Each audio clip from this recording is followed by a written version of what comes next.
Hello. Many people talk about refugees, and there's many comments on here. And NGCS has cited the convention that as a refugee you must seek safe refuge in the first safe neighbouring country. It is true that that's what some of the laws say, but other laws also, and the precedents of what people have been allowed to do, which is what counts in an English court, allows now for about 70 days of transit from one country to another, even allowing for passage through what would otherwise be considered safe countries. Now, since Britain exited Europe, it's no longer bound. People crossing Europe, refugees crossing Europe or migrants crossing Europe, are no longer bound by the principle of the Dublin III protocol, which would be that people should seek refuge in the first state that they come to within Europe. That is no longer the case. And because we have exited Brexit without exited Europe without the Dublin III protocol or a replacement, we have also lost access to the police records of those people who are transiting through Europe.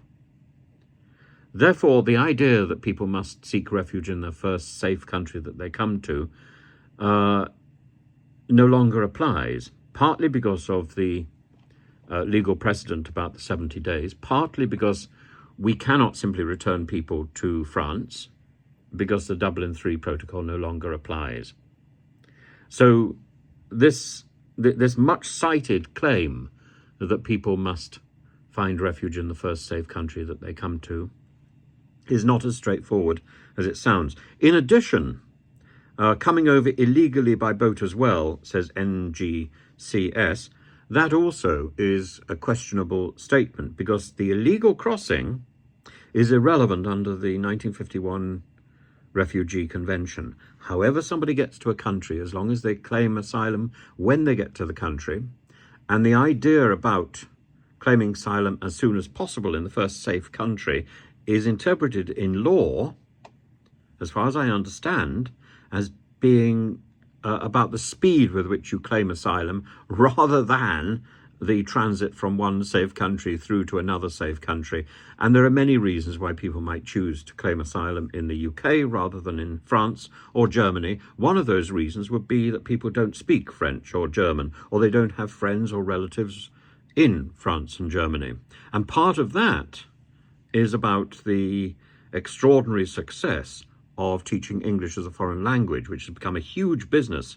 And we have to take responsibility. If we are teaching English as a foreign language and we're exporting that business around the world, then we must accept that people will primarily speak English rather than French or German or Dutch or Spanish. So it's we must be aware of the influence that our teaching has had. So I'm afraid the automatic assumption of reading the text of an international or even a British law is not necessarily how it can be applied in practice. So that lies at the heart of a lot of the refugee debate.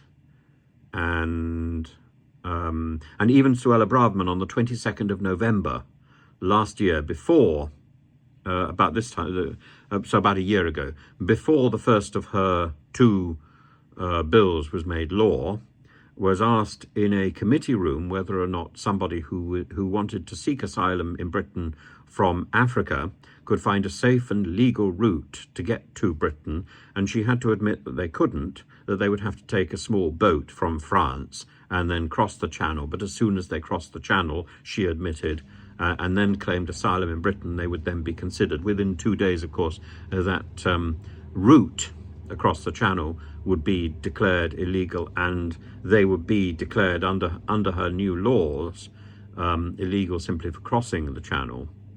But in fact, under international law, I think that could be challenged, and simply having a British law which contradicts the international agreement that we're still signed up to, I think is not sufficient. And Suella Braverman has admitted that she is testing, or that she was testing, the limits of the law.